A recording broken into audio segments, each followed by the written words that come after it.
we have a few things which we could listen to. One is some who came a day later requested us to play again this Mahamrityunjaya mantra of His Holiness the Dalai Lama. So it's up to you when you want to listen to it.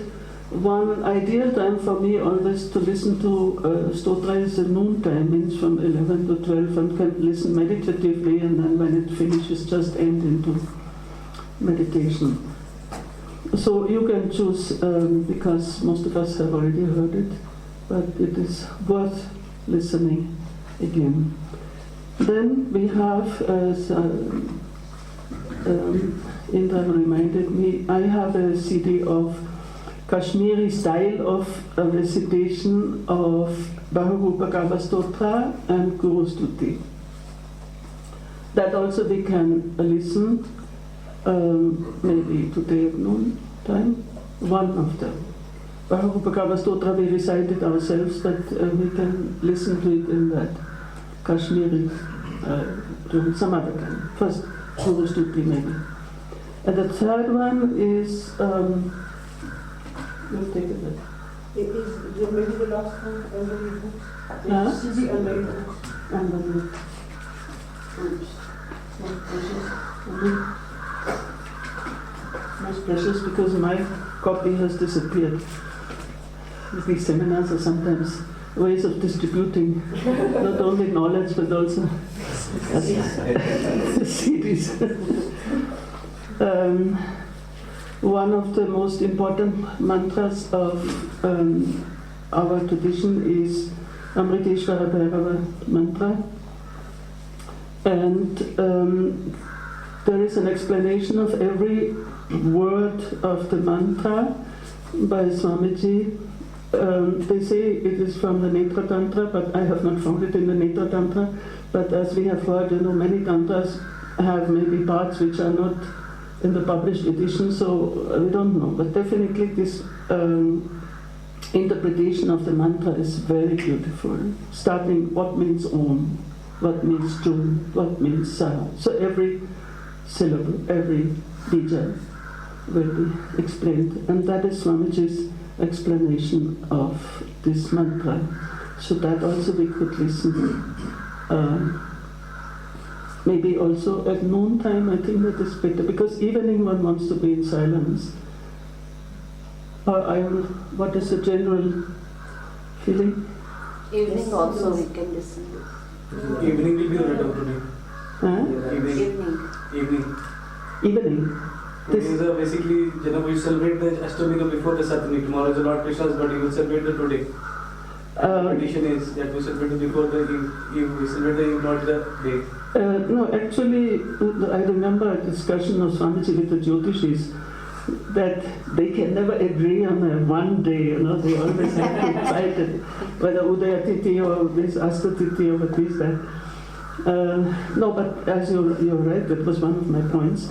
Janmashtami, actually the evening before, it is part of the celebration. So then, which one should we listen in the evening? This one, the Amriteshvara. This one. We have not listened to it before. No. Swamiji's explanation. Huh? Swamiji's voice, yes. Explaining the mantra. So we would have, those of us who know, have to recite the mantra, because he doesn't know to recite the mantra, he explains only. And then, okay, then this will be our entry into Janmashtami. Can you give us the mantra now, maybe, so that we can... Can you write it for us, the mantra? So then The mantra, yes. This mantra, then after we can follow it.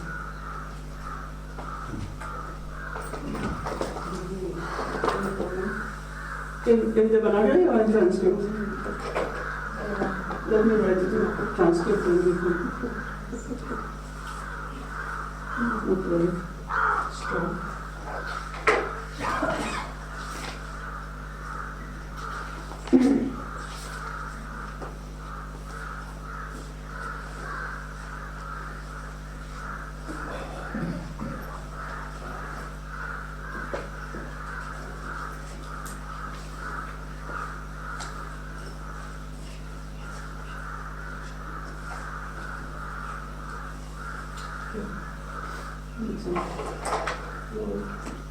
Finished.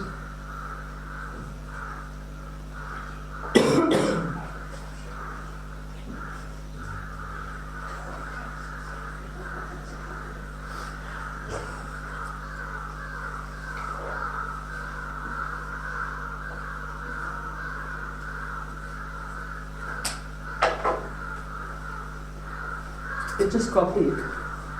Those who know the matter.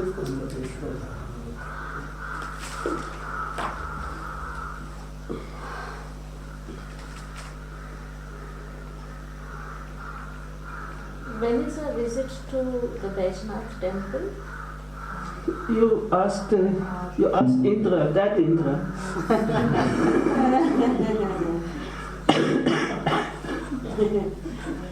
So if tomorrow the weather is fine, of course, on Janmashtami there may be some crowd.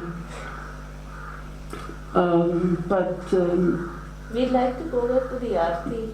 Is it possible?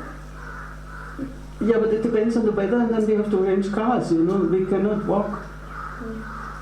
And if we make an excursion to Bajnath, we should combine it also with Cherabling Monastery, because that can be one circuit. And for that, I would request you to find out what time would be their puja that we are allowed inside the temple. Oh, Because last year we were not allowed because there was a retreat going on. in Cherabling is still going on. But then it is no point. We are not allowed inside. No, it's about to finish though, because yesterday we went, and they were still in retreat, but they are finishing. I can ask which day they finish. Please find It out. will be during the retreat. It's still going on today. I will ask you. So, we are going to the moon. Going to the moon now. maybe It's raining. we could find out if the retreat is going on. I mean, If we- 45 days. Just to phone them. I don't know exactly the dates. Because if it is tomorrow, then we have to arrange it this afternoon.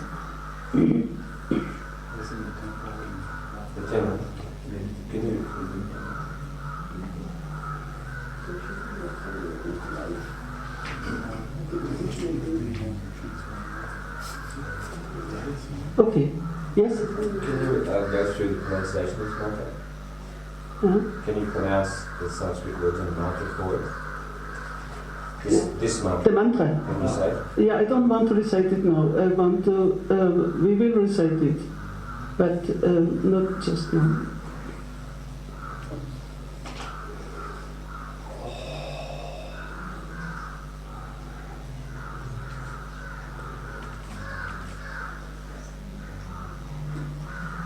So regarding meditation, I am feeling very shy to say something because all of you are very experienced meditators, and sometimes we find some hints, etc. But it may be useful sometimes to give some hint.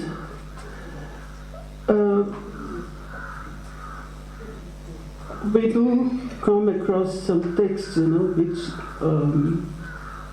inspire us. Now, in this scheme of the four upayas, who does not know the scheme of the four upayas? In that case, I'll give a very brief explanation. The mantra will give us that.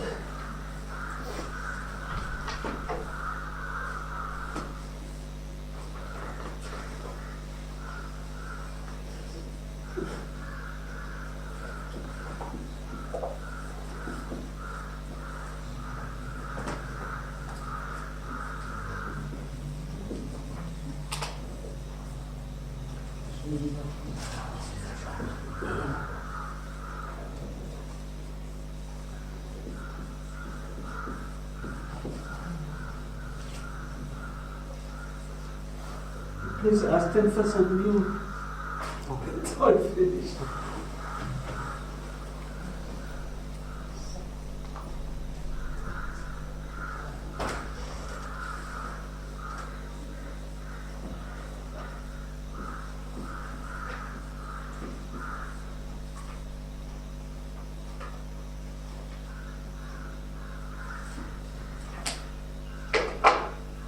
I'm sorry, you have to, can you read?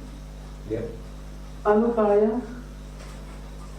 So I'm not going into the whole history because it's in the, although everything is connected, so there's no harm repeating something. In the Malini Vijayotara Tantra, we find only 3 shlokas relating to 3 upayas, that is Anava, Shakta, and Shambhava. And he doesn't call them upayas, he calls them samavesha. 3 ways of entering into the divine, of pravation, divine pravation, whatever you may translate samavesha.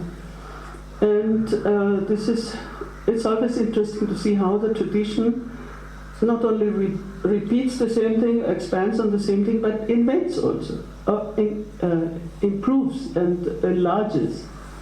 So Abhinavagupta was one of those who, due to his name, which he also interpreted often like that, who was both hidden and ever new. So that newness also expressed itself by having new ideas. So he inverted that whole scheme, and he started from the highest, not from Shambhava, but from the Anubhaya. Anubhaya means the no means. There is nothing to be done, there is nowhere to go, because the reality of Shiva is ever present, and so what will, as it says, these poor brahmanas, what will these poor upayas do in relation to the divine, who is all pervasive and who is ever accessible to everybody? So it is, of course, understandable, one of the shortest chapters, because this is, there is no technique to be taught, etc. So he descends from the highest level. Then from the second from above is Shambhavabhaya, is the divine way, divine means. And divine means is related in the scheme of the energies to Icha Shakti. It is purely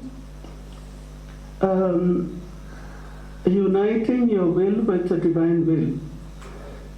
There is also not much to be done except to be aware.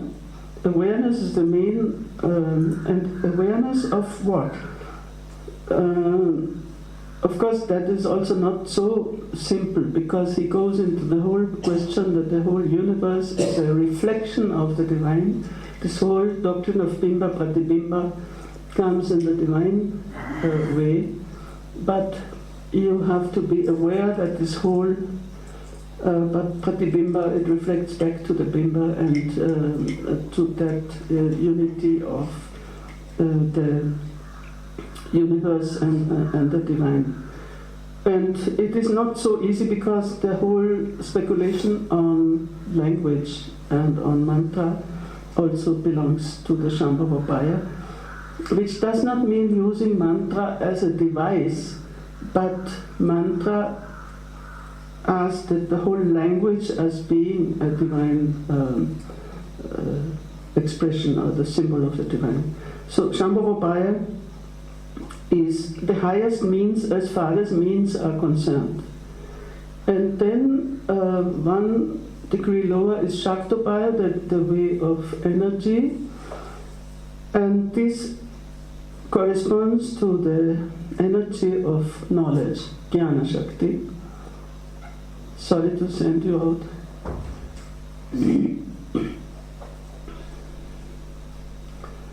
Thank you. Jnana Shakti. So Shaktopaya is related to knowledge, and of course to whatever has to do with energy, with Shakti. And then the lowest is Anuvapaya. Yesterday I have explained Anu as the atom, the smallest fragment which we are in our individuality, and Anuvapaya is the means which corresponds to that fragmented consciousness which is our individuality. And that is why most of the means, most of the ways it may be religious activity, yoga, and all kinds of practices belong to this way, because the purpose is to transform the individual consciousness into the divine consciousness, and starting from where the individual stands. And that is corresponding to Kriya Shakti, and that is why anything which is connected with activity falls into this upaya. So activity may be ritual activity or yogic activity and so on. It's all connected with Anavapaya. Now, why does Abhinavagupta turn it around? Of course, he has his theological reasons, which are easy to understand. But in practice, what does it mean? It means that the perfect master, he judges the state of mind, of consciousness of the disciple. And he always starts from the higher. So he tries, if the disciple responds, if he is ready, then chak, it is done, you don't have to go down to Anavapaya and again start your asana, pranayama, this. But if he is not ready, then he goes one step below, then he goes one step below. And it's not a kind of, it is rather expecting always the highest of the disciple also. And this is something very, very beautiful. The dignity of even the beginner. First you are expected to correspond to that highest stage. And if you're not able to, then it's your own loss. So this pedagogy is really very fascinating in Abhinavagupta. Now, Chenaraja being his disciple, of course he applies this scheme to all his commentaries, also to the Shiva Sutra and so on. Why I'm mentioning the upayas here, that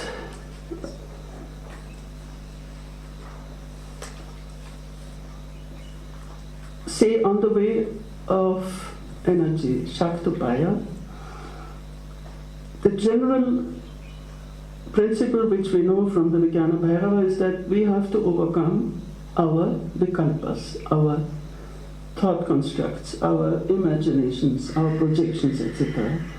And how to do this? On the lowest level we do it by doing activity and yoga, this, that. But at the level of Shaktopaya,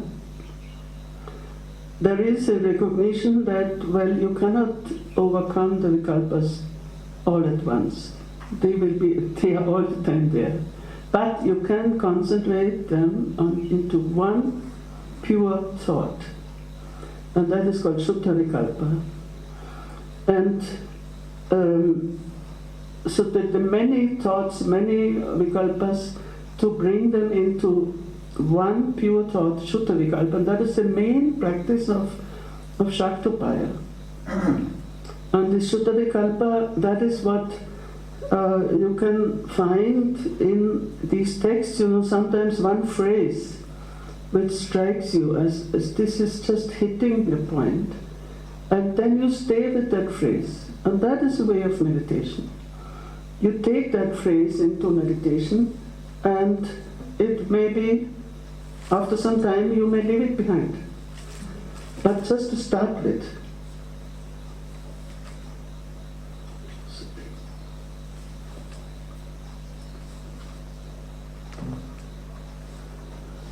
To start with one, yes? Sorry, where are the four upayas discussed? Yes, in the Tantra Loka of Abhinavagupta and in the short version Tantra Sara. The Tantra Loka in extenso and in the Tantra Sara in short way. Now Tantra Loka is translated into Italian and the chapters on the upayas also in French, but not yet published in English. So it's Sanskrit and so take for example a sentence like that quotation, which you could notice that I am very much touched by that sentence. That quotation from that lost Agama, lost Stotra, that the yogi throws his indriyas into all directions, but you alone remain established in the center like a pillar of gold. And this you alone is of course the divine, but the divine in yourself. So if such a phrase, it has to strike you that there's something, which just touches me. And then you stay with that phrase in your meditation. Let it have its effect. And then let it subside. So this would be practice of Shaktopaya as using one Shuddha Vikalpa. These should be kalpas as shloks also? Hmm? Are these should be kalpas shloks that we're learning? Could these be? It's not a question. No. You can take it from the shloka. It has to be something which touches you. It may be something very simple or apparently, but it has to touch you at a point where you feel that you have to work on that. You have to go deeper with that sentence. So if you analyze something logically and to understand it logically, then you're already gone. Then it's no longer Shuddha Vikalpa, it's just a rational explanation.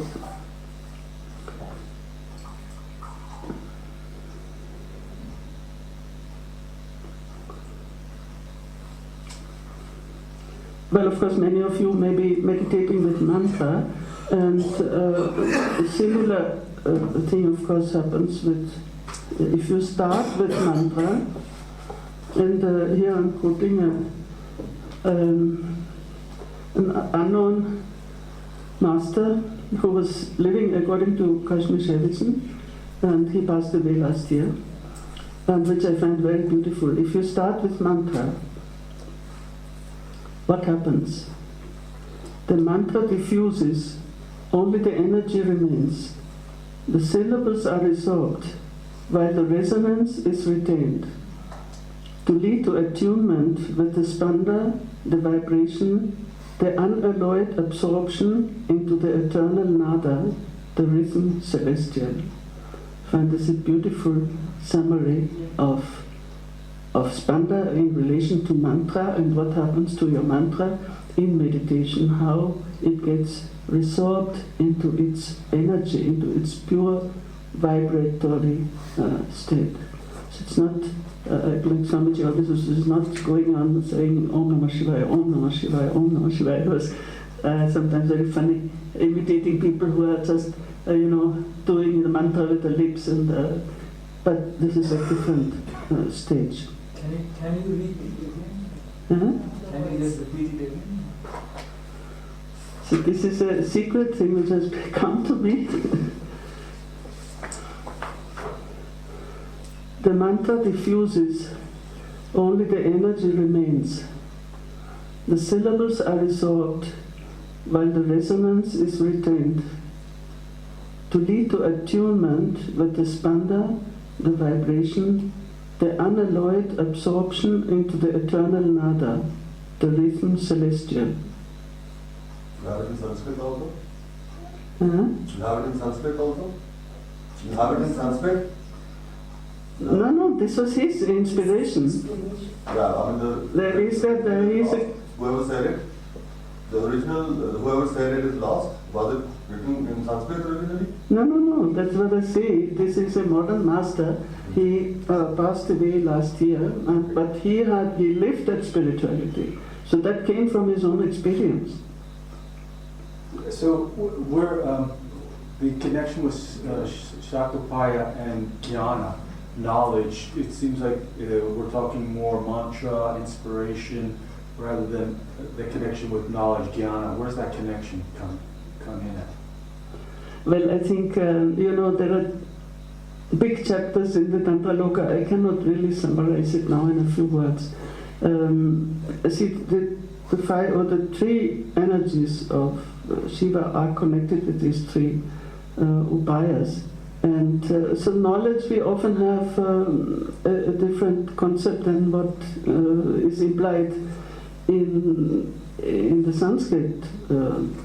So it's not knowledge as in discursive knowledge. But still, that is not excluded. And it's never excluded, but it is subservient. Understanding is, that's why all these texts are perfectly logical if you analyze them. But this is only one level. The other level is precisely where the word leads you, and we had that other scheme, from the spoken or thought word leads you to the supreme level of the word. But this is a very big topic, so I wouldn't like to go into it now. So let's come back to our text. I made a mistake. I said that the word Spanda appears only verse 22, but it appears in verse 19. So, but still, 18 verses we have been waiting for this word to appear. So verse 17 was a very crucial one, that's why we had to stop yesterday. And the three states, just once briefly, the three states, just once briefly, please. The three states, Yes. Three states here he means actually only waking, dreaming, deep sleep. When the question of beginning and end, as Devidatta said yesterday, also beginning and end as we have these practices in Vijnana Bhairava, it's not directly meant here. Actually, it relates to the states of waking, dreaming, and deep sleep. And then this question came that how to find that point between dream and deep sleep, so that for advanced yogis. And of course, the main thing is how to spread this consciousness in the middle also. See, we sit in meditation, suppose morning and evening. So what happens the whole day? That's the middle. So is that same consciousness continuing, flowing into all activities? And that's the whole difference between the Prabhuta and the Suprabhuta. Now we come to verse 18.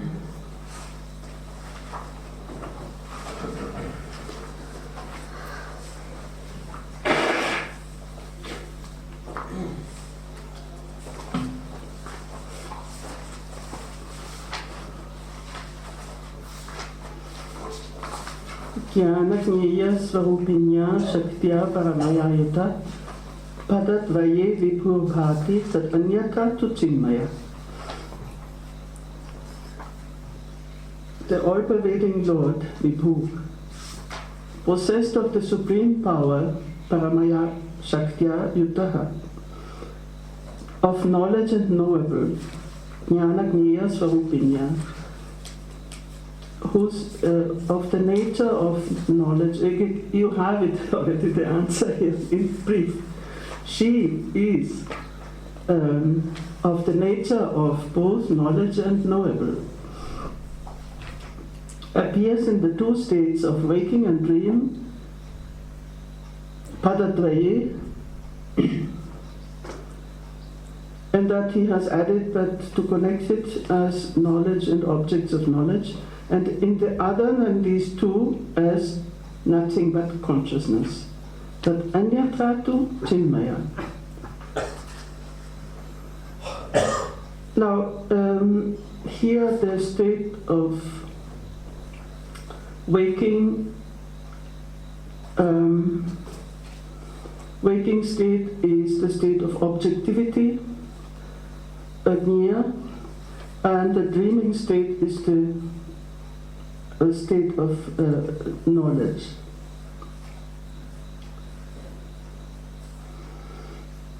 but they are energies, they are Shaktis.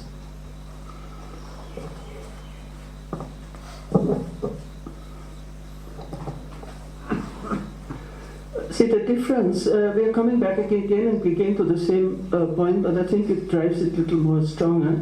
What we had with the sense organs, no, the senses which are powerless if they are not empowered by this power, by this Karaneshwaris, by the Shakti. And Swamiji has a very nice expression here. He says, they have power, but it is borrowed from another department. Their power is borrowed from another department. So we are not aware of this, that our power is borrowed. It's not our own. So here also Swamiji says the Lord's energy of Prameya Bhava means objectivity is functioning in wakefulness, and the Lord Shiva's energy of cognitive power is functioning in his dreaming state. His means of the yogi, of the Superbuddha. So his dreaming state and wakefulness are also divine.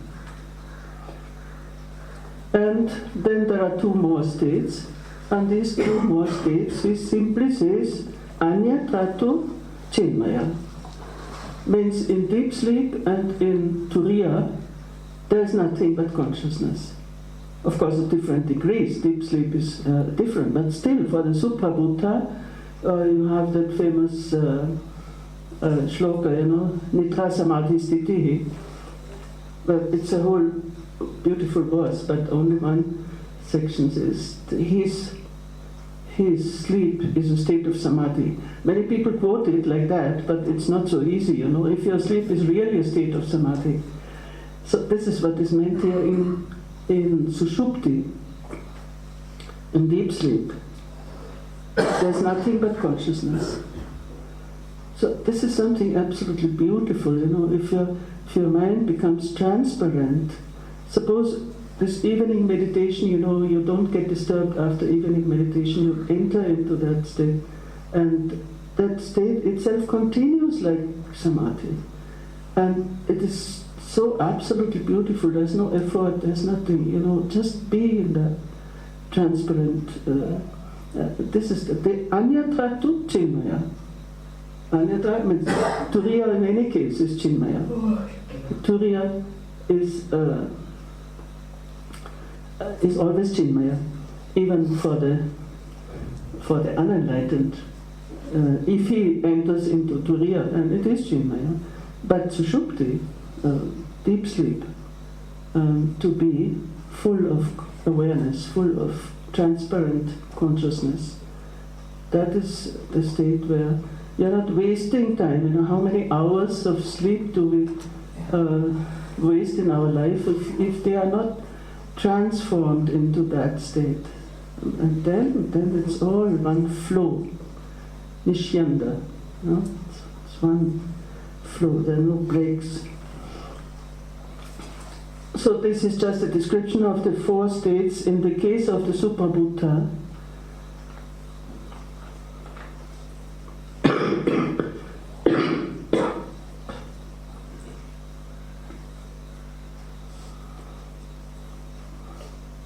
And the difference with the Suprabuddha is precisely joined with the Supreme Energy. Shaktya Paramaya Yuttaha.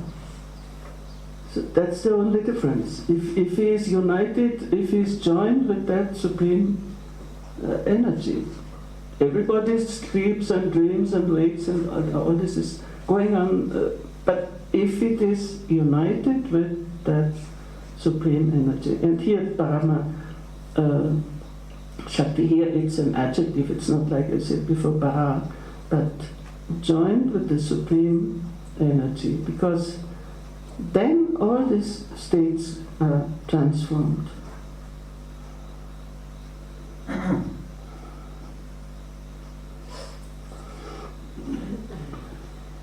So here I don't need to go into the commentary because it is quite clear. now we come to the important verse 19, where finally Spanda appears. Gunade Spanda Nishyanda Samanya Spanda Samshayat Labdha Atma Labha Satatam Sur Nyasya Aparipantina. It's very nicely expressed. Nyasya means of the knower, and the knower here means the Suprabhuta.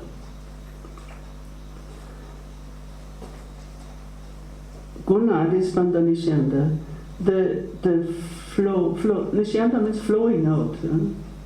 So emanation, he translates in the sense of, I'm sorry I didn't look at.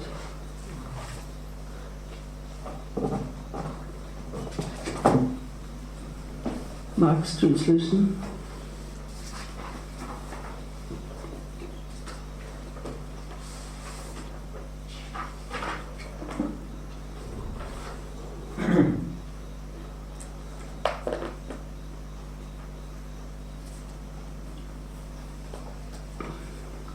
So 18, I'm just reading Mark's translation, and it's beautiful, it doesn't change the meaning. The omnipresent Lord appears in two states in union with His supreme power, whose form is knowledge and its object. Elsewhere, apart from these two states, He manifests as pure consciousness. So that's very beautiful. 19, the streams of the pulsation of the qualities along with the other principles are grounded in the universal vibration of consciousness and so attain being. Therefore, they can never obstruct the enlightened. So this is very important.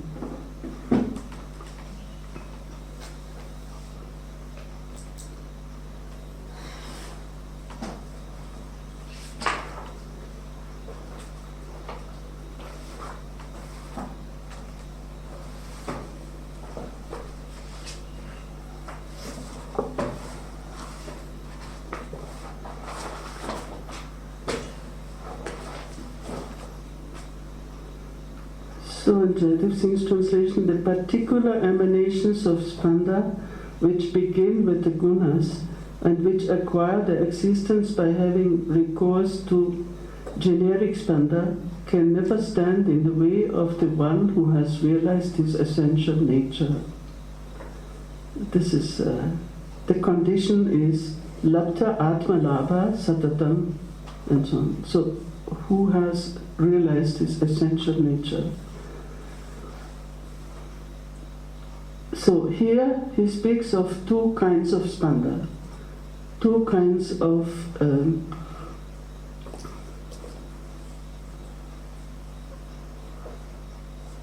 it's better we don't translate Spanda. Actually, the most beautiful translation I find is by Swamiji, but it cannot be always applied. He says Spanda is movement in stillness and stillness in movement. Because you cannot say it's only movement, you cannot say it's only stillness, but movement and stillness in movement. I like this.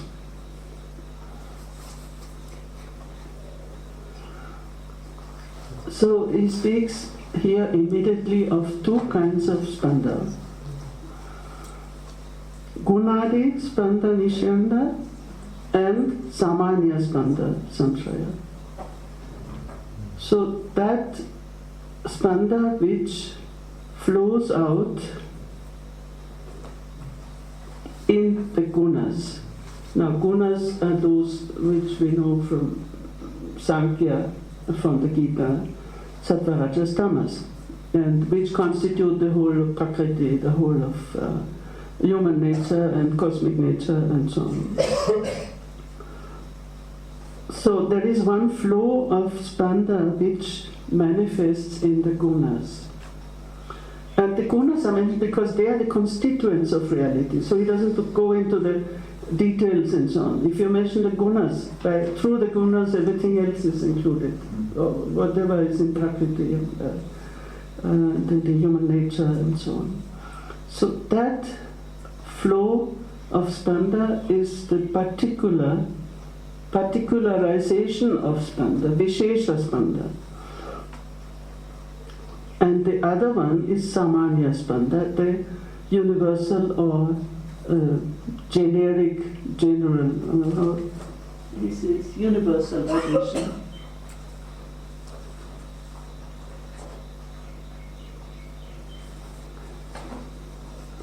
Universal vibration of consciousness. And that is the main purport of this whole scripture, Samanya Spanda. But it does manifest in the gunas and all the elements, all the qualities and all the manifestations of cosmic and psychological and so on and so on. Now, for the Super Buddha who has realized his own essential nature, Lapta Atmalabha. For him, there is no, and this is a beautiful expression in Sanskrit, paripantina. You know what the paripantina?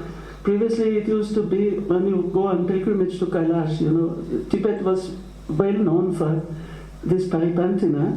I mean, this way, people who would wait for the pilgrims, you know, and then steal all their possessions. Wegelagerer in German. These are paripantina. Pantin means on the way, so you have to pass, pilgrims have to pass through a certain passage, and then these robbers, they would be waiting right at the proper point, and this was still going in Nepal when these Maoists were dominating Western Nepal. They would be waiting for the groups of pilgrims and then take all their money and let them go. So these are paripantins. So it's a very speaking, literally it means that. So on our spiritual paths also there are these paripantins, those who want to rob us of our spiritual wealth. This is implied there, the robbers of the spiritual path. And these robbers are the gunas and these vishesha spandas, things which distract us, and the senses, if we take them as separate from their energies. As we had senses which are like lumps of clay and not like feathers. So all these things which are stealing our spiritual property, spiritual. So I love this expression because it's so. But the one who has realized, and twice this lab is used, Lapta Atmalabha, who has attained his essential nature, no robber can rob him of his spiritual treasure, because he has already become one with that Samanya Spanda, or he has taken recourse, he is based on that Samanya Spanda, on that universal vibration of consciousness. And it's also a very beautiful expression, because if you think what the enlightened beings, what makes them so universal?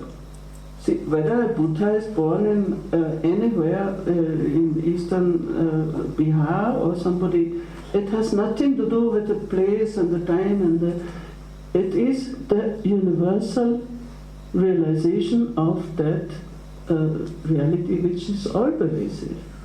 It has nothing to do with the particular. I mean, it is manifested in a particular way, but that is the import and the effect is universal. And that's why, I mean, the Super Buddha is a universal being. Samanya Spanda, we can understand also in that sense.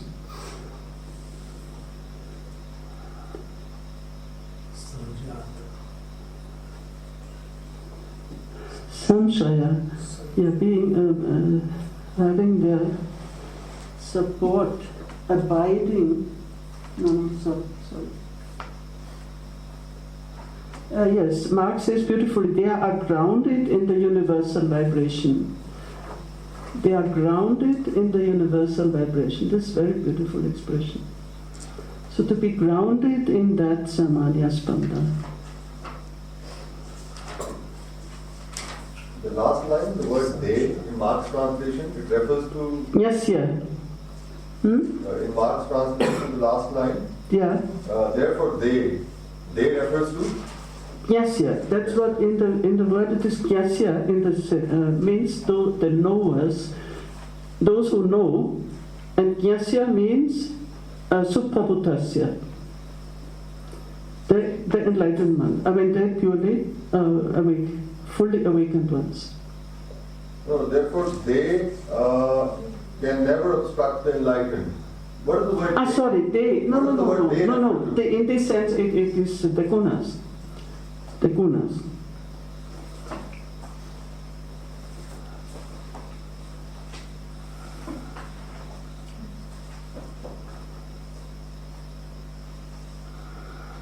And now the commentary says these gunas, in the case of the ordinary being who is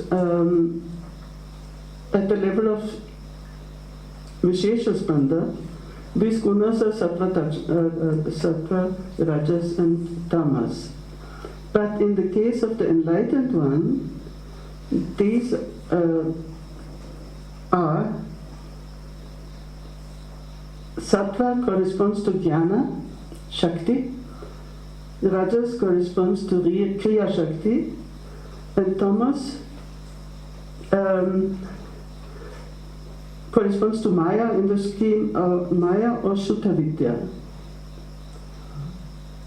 That is a passage in the scheme of the Tattvas where when Maya becomes transformed into Shuddha Vidya.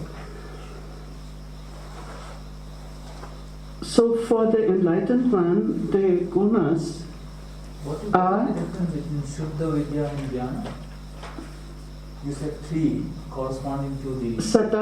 You see, there are the 3 tattvas, those who have already some idea of the scheme of the 36 tattvas. So, above Maya, there is Shuddha Vidya, then Ishvara, then Sadashiva. So these are stages of divine manifestation, and they correspond to the Sadashiva corresponds to Jnana Shakti, Ishvara to Kriya Shakti. That's what he does, Krimaraja does.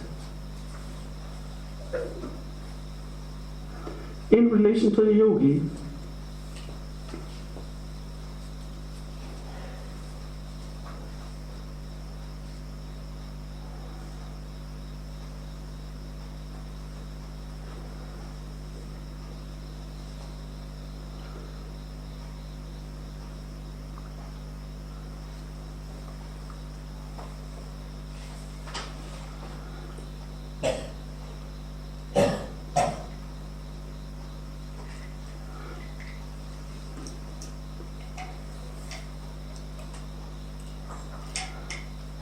yes, he quotes the Ishvara Padvijna Kārikā, those powers which are Jnana, Kriya and Maya, as the third in the case of the Lord, Shiva, in respect of the objective realities which are his own limbs, appear in the case of the limited empirical individual as Sattva, Rajas and Tamas.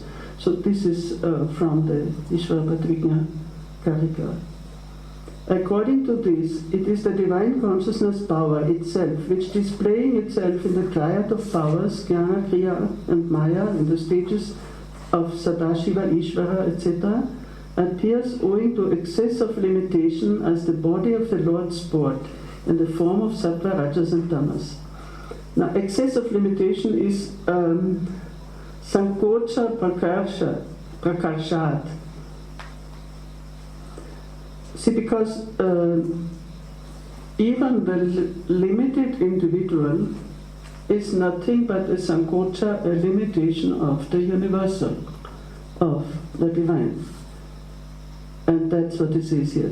Owing to extreme limitation, sankocha means this shrinking of the power, and then it becomes a limited individual with dominated by the three gunas.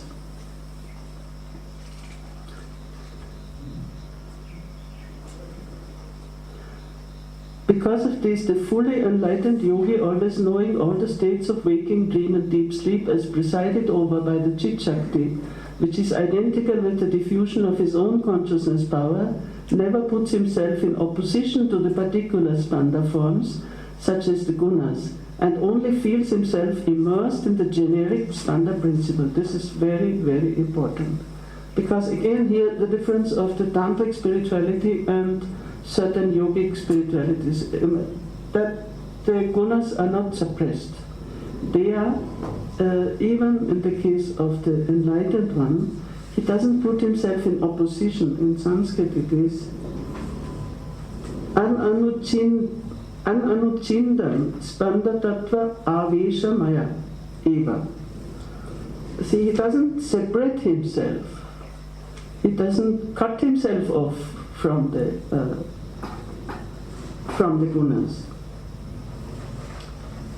But he has so deeply penetrated into the Spanda Tattva, into the reality. Spanda Tattva Avesha Maya. He is completely, fully immersed in that reality of Samanya Spanda, of the generic Spanda. I forgot. Sorry.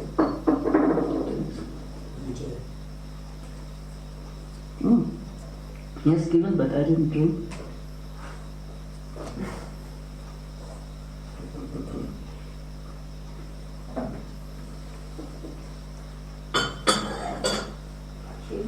So this is again important because it's anavachina, you don't cut yourself off. Like in the case, if you are in the Sankhya system, the Purusha has to cut himself off from Prakriti, but not here.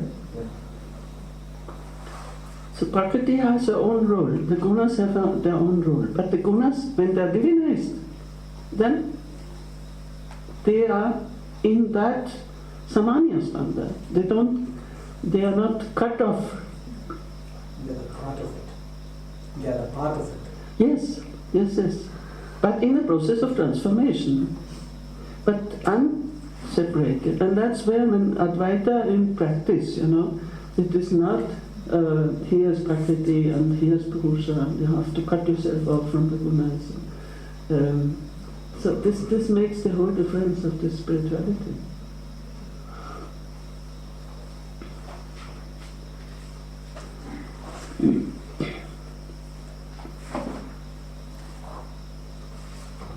So now, of course, in order to clarify the state of the Supabhuta, of the enlightened one, he has also to come to the description of the unenlightened one, and that is in verse 20. Can you please, the translation which has been given for 19 words, the ideas which need more clarifications. Can you please? You mean the Jaidev Singh's translation? Yeah, there is a English commentary and then translation of it. Yeah. So there the things are not very clear at points. Can you? You see, I have been requested by some not to go too much into the commentary and of course I can do it, but first of all it will take time. Just for this verse. About the gunas. Yeah. I think that since the text is really being done for the first time here, some kind of detail may be useful. And maybe there are some people who know the text well.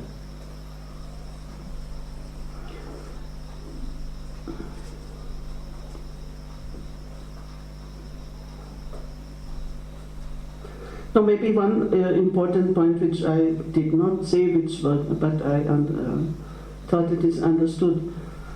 One thing is the quotation from Swatanda Tantra, which that you can just take it as it is, but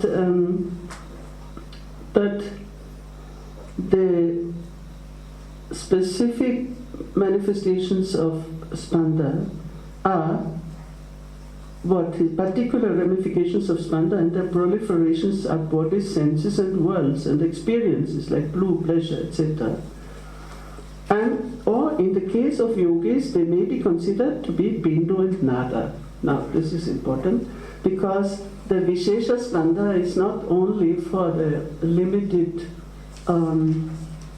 individuals who are unenlightened, but even for the enlightened ones, Prabhuta, maybe before Suprabhuta, this Spanda manifests in certain spiritual experiences, and which are very typically bindu and nada, that means light and sound, internal light and inner sound. So they are all also manifestations. Actually, whatever experiences we have, which can be described or which can be identified with certain sensations, etc., they are also Vishesha Spanda. Although they are much closer to the Samanya Spanda than just, to the physicality of this table. So there are grades in between. That's why whatever experience we do have of light or inner sound or warmth or whatever the yogis experience, they are also Vishesha Spanda. But that Vishesha Spanda is not separated. As he says, he doesn't cut himself off from the gunas. So, and this is the whole approach of Tantra, that it's not the cutting off, but the transformation. And that transformation is something which is also gradual. So the same experience may be sometimes very physical, then much more subtle, much more spiritual, and then very transcendent. So it can go through all these different phases. And as long as it manifests in some way, as light or sound, and it is a Vishesha Spanda. So there's nothing against Vishesha Spanda. The only important thing is to be connected, to be grounded, as Marx says, in the Samanya Spanda. So that even our other experiences, they are grounded in that universal Spanda. That's the important point. I think what he says in this passage.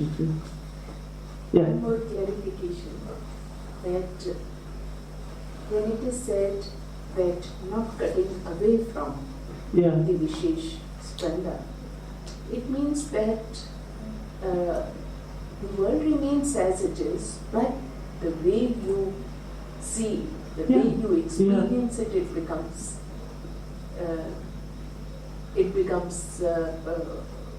kind of a different kind of reality. In which state of consciousness? Yeah. You do the same things. It depends on which state of consciousness you are doing. In a Veda state, cutting yourself off from the total reality, or in an Abheda or Samanya state. And that's the whole difference. Yeah, so it's not exactly what you're saying, not cutting yourself off from the ordinary also. I wanted an explanation of the word transcendence. I would like an explanation of the word transcendence. I have hardly used it. You just used it. Yeah, well, you see, if in the Tantras, they always speak of 3 levels of transformation. Huh? You said transformation. Transformation, yes. She also used transcendence. Yeah, only once, but very carefully. In the Tantras, you have always 3 levels of understanding reality. That is Stula, Sukshma, Para. I don't have to write it, I think everybody knows. Sthula means the physical material. Sukshma means subtle, but what means subtle? Subtle sometimes is translated as psychic or in between. Now, para, the question, what do you understand by para? First, what is implied in this scheme, and that you find in the Tantras, and then the authors explain it and so on, that you cannot jump from your physical perception to the transcendence. There must be a development through the subtle levels of, what we say, transformation. You cannot assume that because you have been so much identified with the only physical perception of things, and then suddenly you will get into samadhi. First, the mind and the body and the senses and everything has to undergo that process of becoming subtler and subtler and subtler. Now, if you remember one important karana in the Vijnana Bhaiva at the beginning, it says that gradually becoming subtler and subtler and subtler. So, and that is that. So then some people translate para as subtlest, but even that doesn't solve the problem. See, para, if you say you want to realize God. Now, who are you and who is God? And you are starting from a very physical identification with your own body, etc., etc., etc. And then, but unless there is the intermediary stage of sukshma, that para cannot be realized. So there's a very basic truth in the Tantras. It's nothing very specific. It's very basic. And I would say it's more important than these three gunas, sattva, rajas, tamas. Although the whole Indian philosophy, psychology has been so much determined by this three guna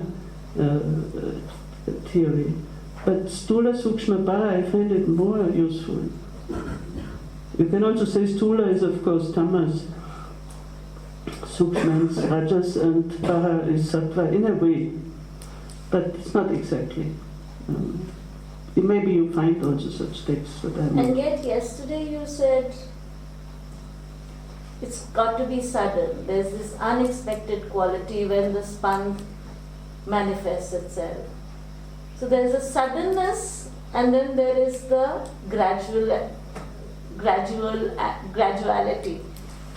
There's no such word, but how do you reconcile these two?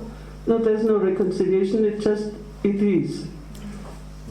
See, what you have to do with your own self is to make yourself more and more subtle. If you get the enlightenment in an instant, that is wonderful, and everybody will touch your feet and be happy. But see, we have our own homework to do.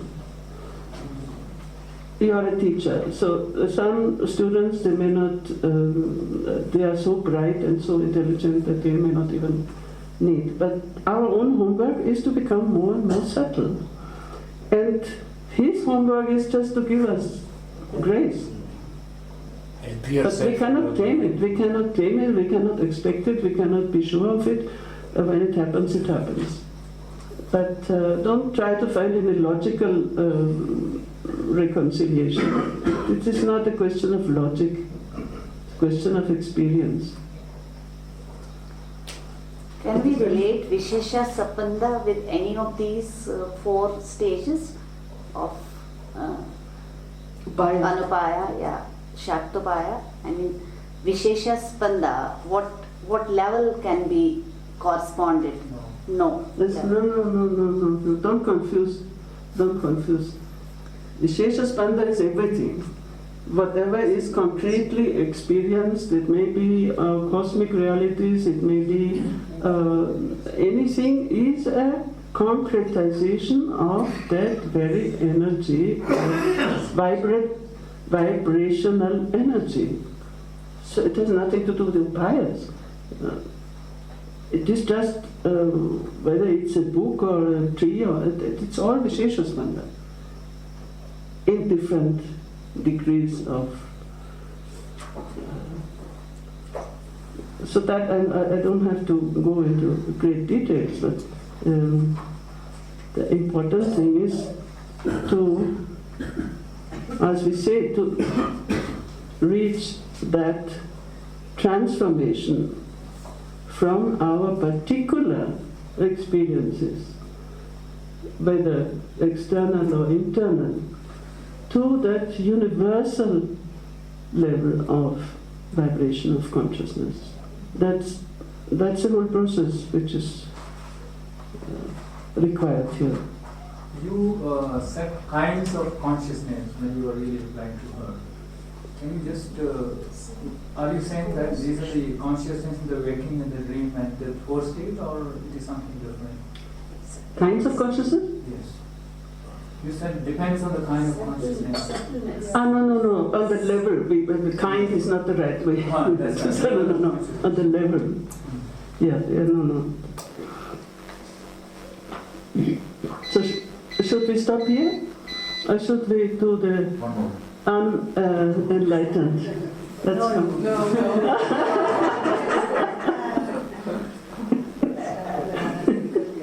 You stay where you are, we will go down.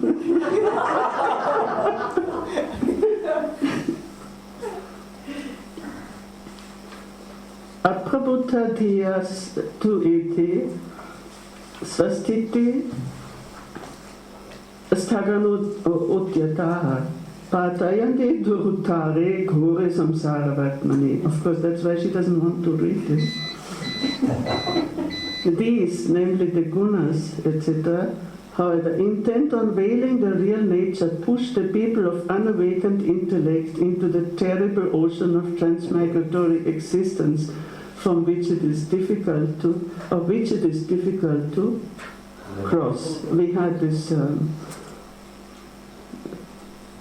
Agada Sanchayam Bodhi.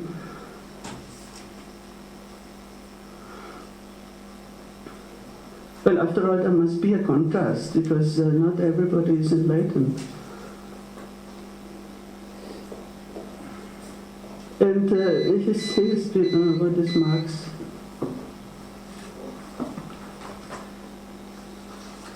Yet for those whose intuition slumbers, no?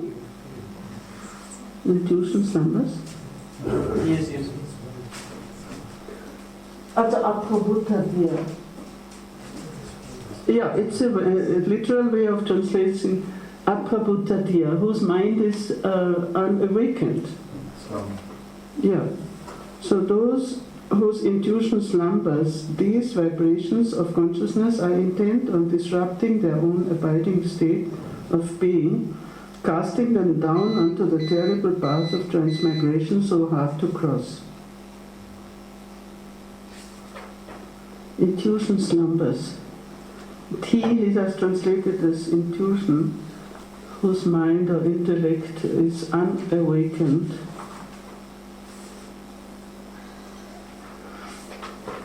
Patayanti. So the subject of Patayanti are the gunas.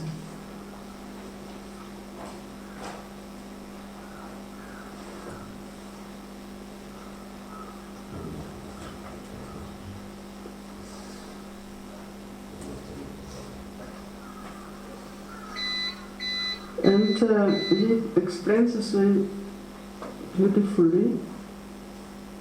What is Aprabhuta Dhya?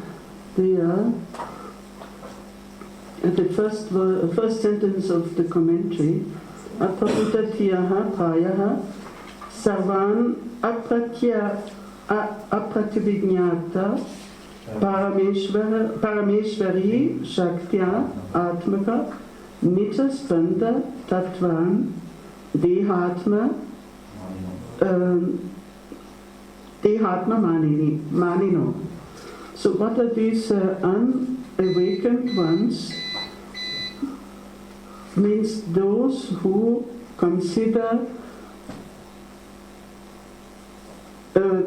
themselves to be only their body, identical with the body, and who have not recognized, and here comes the basic way of enlightenment, of awakening, is prativijñā. Recognizing your own essential nature, and they are aprativijñāta, parameshvari. They have not recognized their own divine nature. This is what is Advijñāta Shakti, Atmaka, and they have not recognized their own power of vibration, Nija Spanda.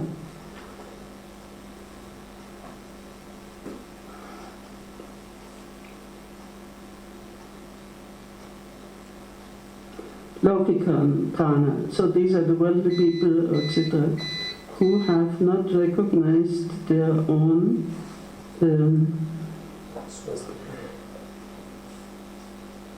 Parameshvara Shari Shaktyatma, their own nature of divine energy. Parameshvara Shaktyatma. And hence they have not recognized their own nature of vibration of consciousness. Spanda, Nija Spanda Tattva, Tattvam. And they are identified with their own bodies, or just with the body. Ordinary consciousness, ordinary. But then he only, Metta Yogina, consider their bodies as the self. And even those partially awakened yogis who consider prana, etc., as the self. So that is also a limitation. That's also not samanya spanda. Metta yoginas iti.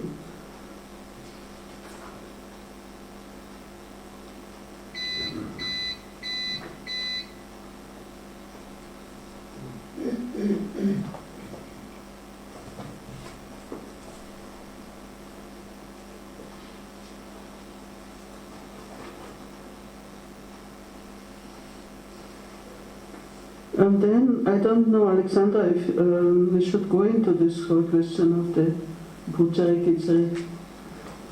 If we want, I will ask you to do it, but because it's a very big topic. The word body is used, the body is plural. So which are the bodies that we are really talking about? Unenlightened person identifying himself with the body as the self. Yes, yes. So the bodies means what? I can understand the physical. Dehatma manina. One who consider their bodies as the self. So the bodies, what are the bodies we are talking here? The physical body. Well, it can be the physical. Mental body, okay. Any other body? Yes, yes. You see, in the case of the ordinary human beings, it would be the physical body. Yes.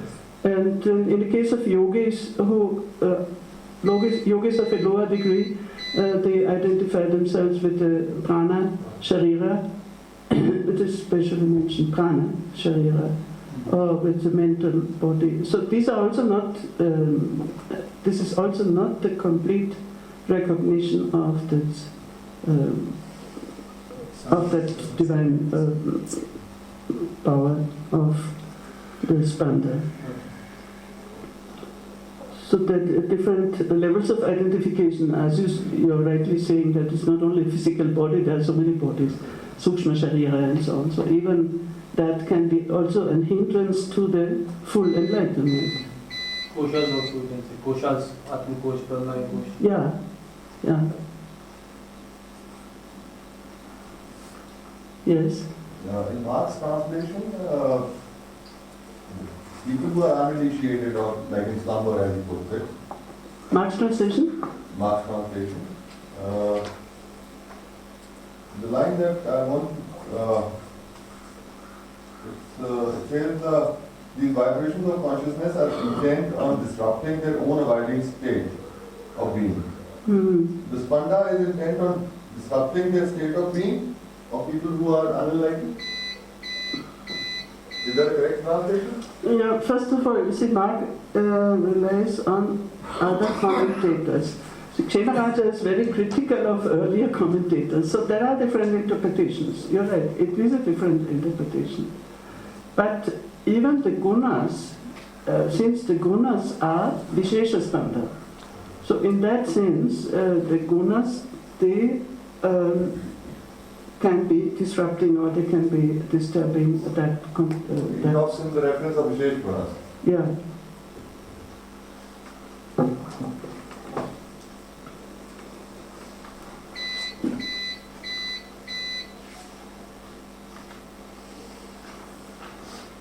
So, Alexandra, would you like to say something about Puchari Kechari?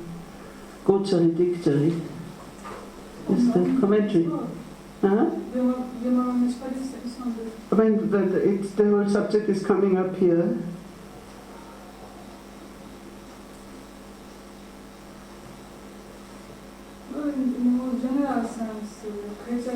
We can think about it, and maybe in the afternoon you can. It has come before also, and I didn't go into it. In the very beginning of Shakti Chakra, of course, with 11 meanings in the Spanda Sandoha. So one of the meanings is, of course, this Shaktis. We can think about it and maybe do something in the afternoon. See, the fact is that energies are not all conducive to enlightenment. See, the Shaktis, the same Shakti Chakra which we are praising in the beginning, it can lead upward and it can also lead downward. And there are energies, that's why they are called Kura Shaktis and Kuratara Shaktis and so on, which are disturbing, which are bringing down, Patayanti, which make you fall. And that he goes in the commentary, he goes into these energies which are disrupting or which are creating the yogi to fall.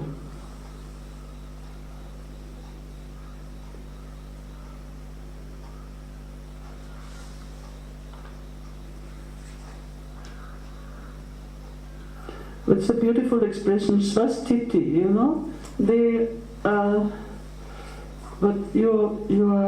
What you're losing in going down is you lose your very own state.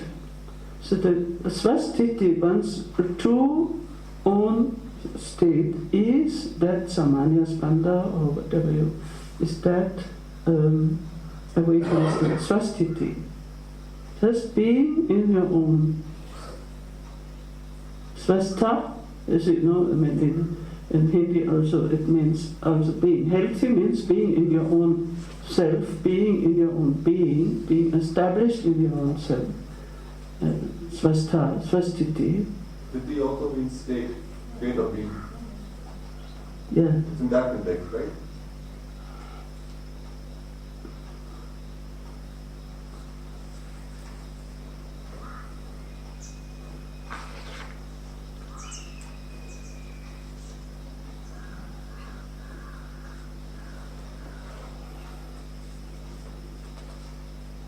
And that is why we are reciting, when we started with reciting that shloka to the Guru Bharati, who makes you cross over this terrible deep ocean of doubt, but here also. So where you need a help to be, a help to cross over from that state of Aprabuddha. So about the commentary, we will think about it, and then we will come again to this beautiful verse 21 and 22 in the afternoon. We'd like to hear about the disruptive Shakti chakras.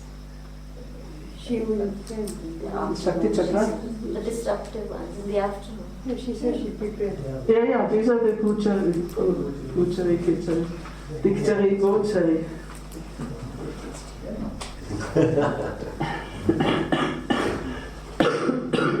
Sorry. Okay, so This first line, the second syllable, second this thing. Swasthiti sthalan udyata. yeah, That's what it is? yes. Stakana means to block you, and yeah. And would be effort in that direction. Mm-hmm. Does this mean we need to recognize